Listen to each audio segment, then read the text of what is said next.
The monsters of NORAD. We fought them for years, but where did they come from? Meet the developer that created, drew, and animated many of the most iconic original creatures in EverQuest. And we continue our discussion with Upper and Lower Gut creator Geoffrey Zatkin, the man who literally made magic. He's responsible for creating EverQuest's spell system. He defined the classes, refined class balance, and I convinced Bill and Brad I could make a class that had nothing to do with damage. And from its humble beginnings as Ocean Green Village to a sprawling city in EverQuest II, we're in the zone with Qeynos through the ages. You're watching the EverQuest Show.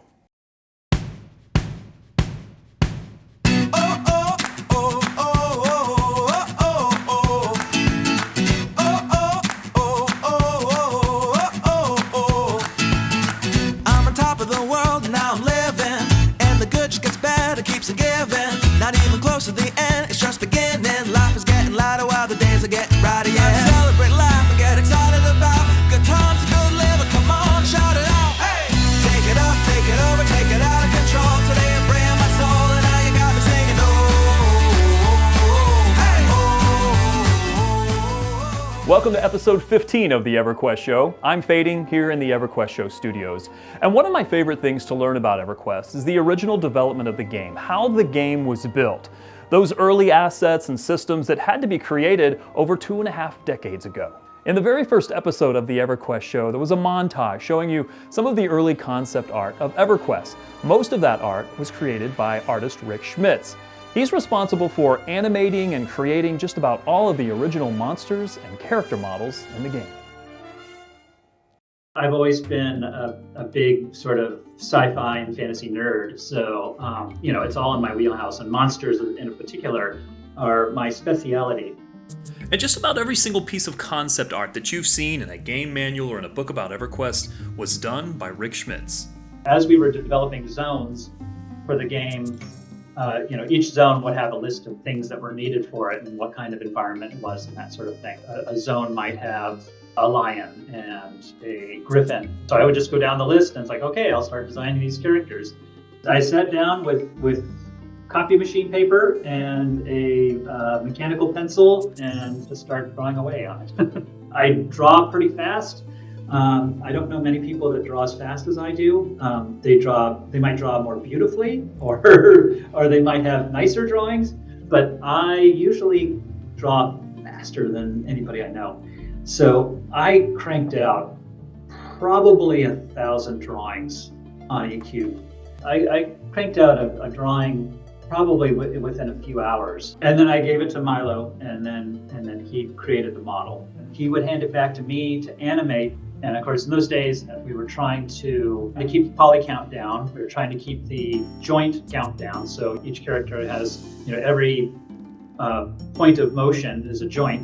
And the more joints a character has, then the more memory it takes. And we wanted to be economical, but still have really cool characters. And it's really important to stress just how much influence Rick had over the look and feel of what became EverQuest, his philosophy on monster creation, and really his free reign to use his imagination and create the monsters we all know and love. The monster descriptions were pretty spare at the beginning. So, for example, it said orc. and we had pretty much carte blanche to take that and do what we wanted with it.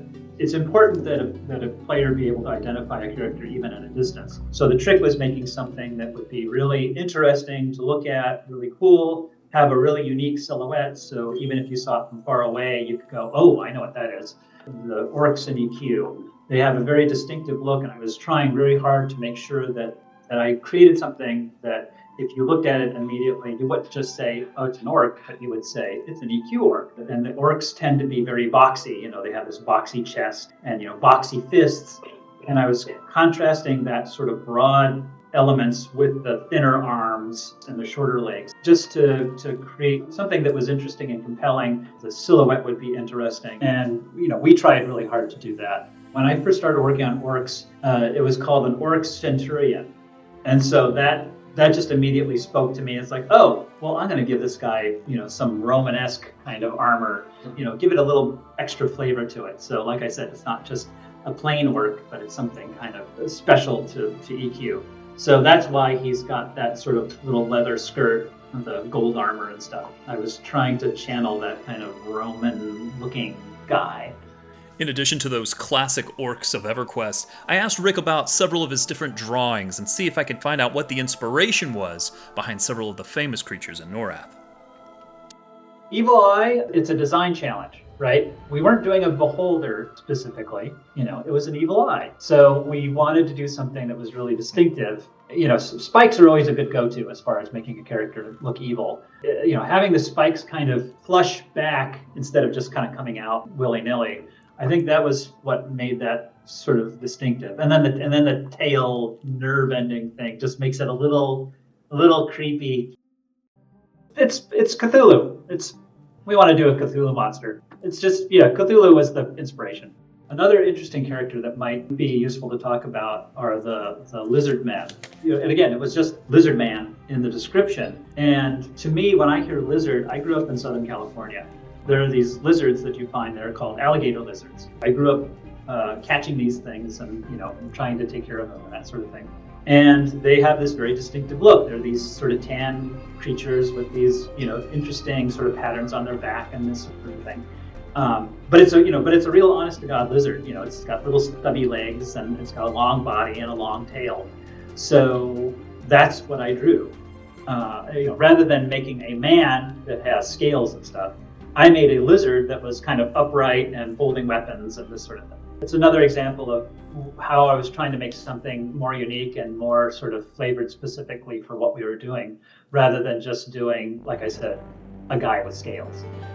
One of the things that we were always trying to do was get as much mileage out of the characters as possible. There's a certain amount of production time with each character. It might take a day or two to sort of refine a character concept, and then it might take 4 or 5 days to model the character and UV it, and then it takes another few days to create the textures. So there's a lot of overhead with each character. In order to get as much mileage out of a character as possible, we'll create a character and then we'll go, well, okay, what else can we make out of this? So for example, you make a spider and then it's like, oh, well, maybe we can make a clockwork spider out of that and just make a mechanical robot version. Boom, you've got a character.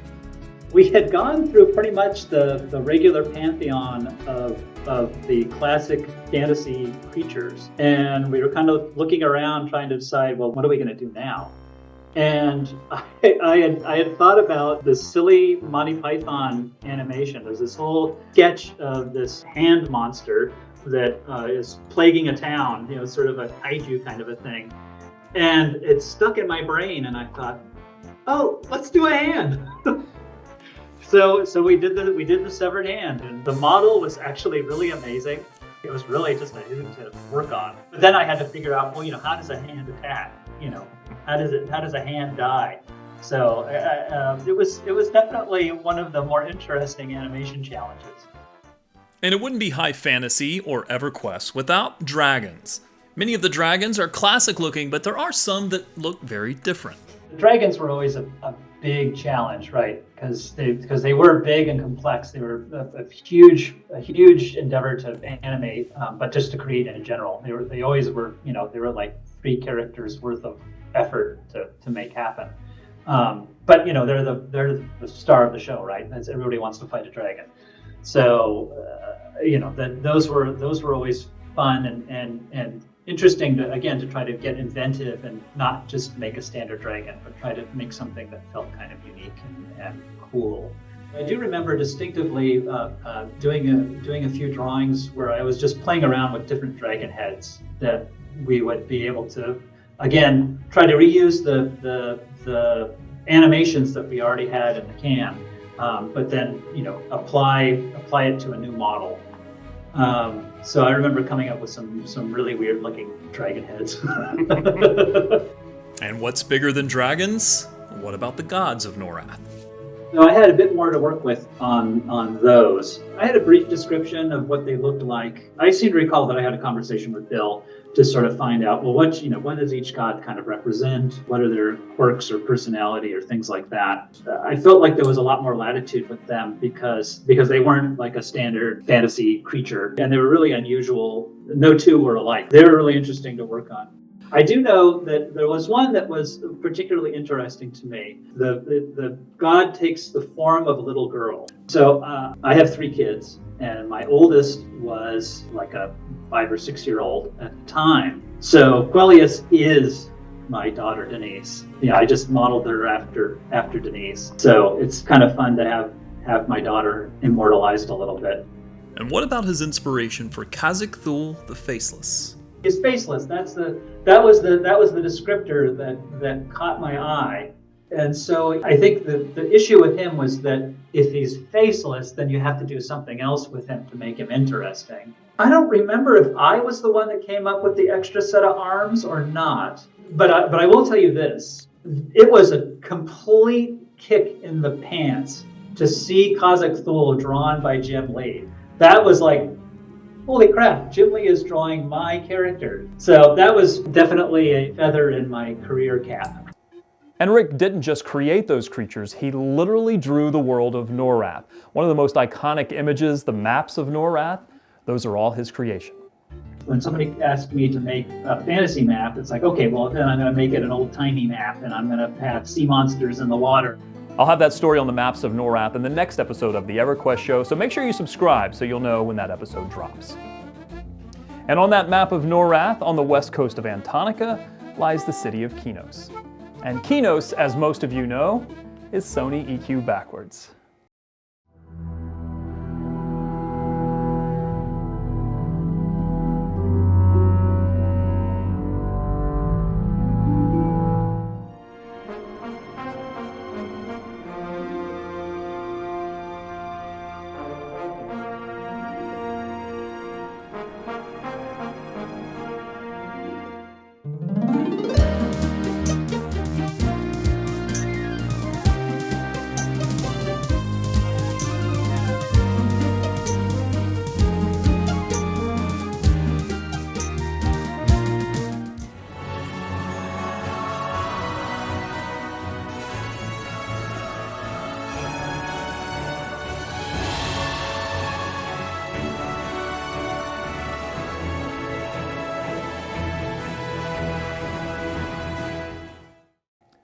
Last episode, I introduced you to Geoffrey Zatkin, one of the original developers and the designer of Upper and Lower Guck. By the way, if you missed that, make sure you check out episode 14. But the core of how those classes interact and their class-defining skills, that may be Zatkin's biggest influence on the world of Norrath.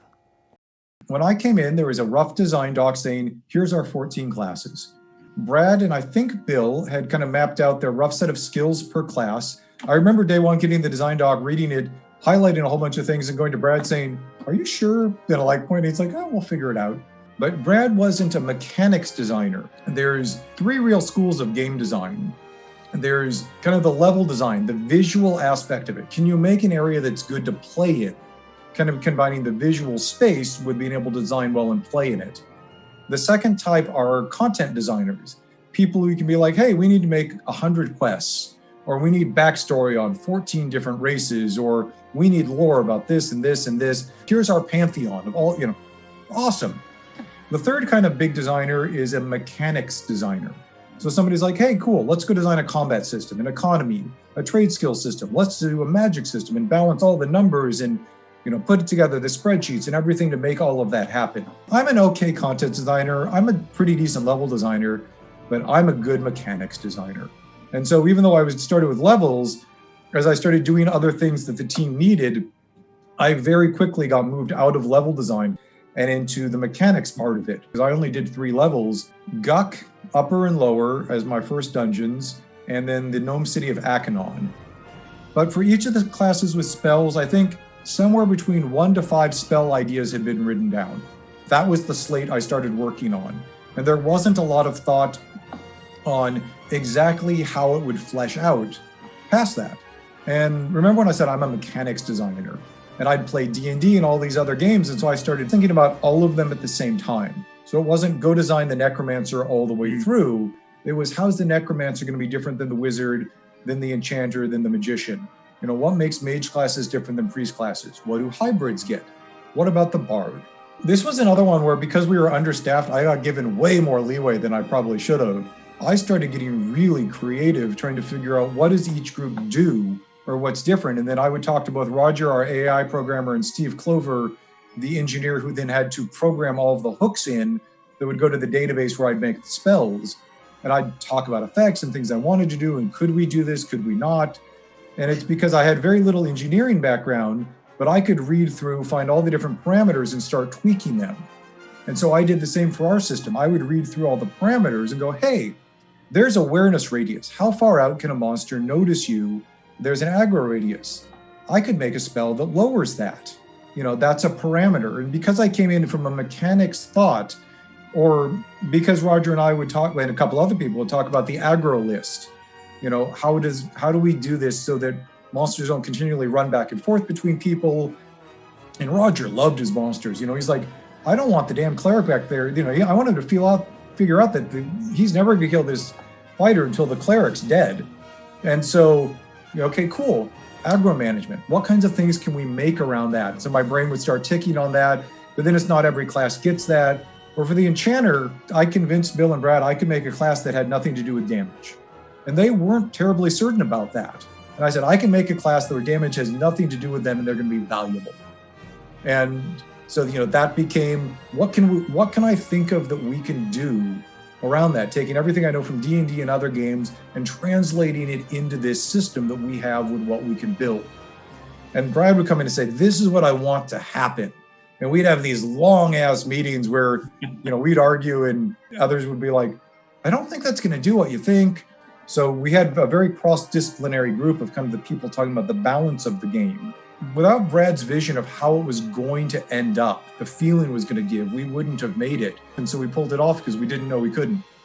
And so because I was lucky enough to kind of be given all of it, I could really think about each class in there, and that the bard songs basically being really, really short spells that you would have a kind of a couple and figure out what you were going to do between them and then pick the combinations of effects. My thought it always was going to be that I wanted to make a party class, a class that was going to be awful solo, but really valuable in a party, who could also fill in a lot of different areas, because finding a full group was hard.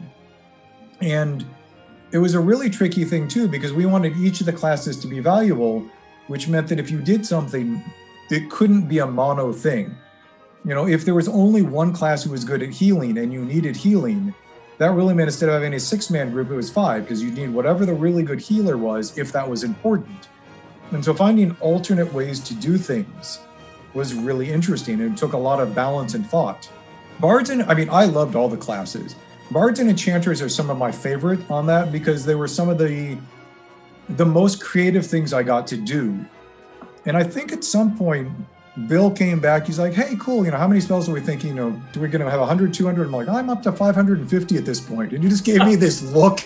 I think we launched with somewhere between 700 and 800 spells.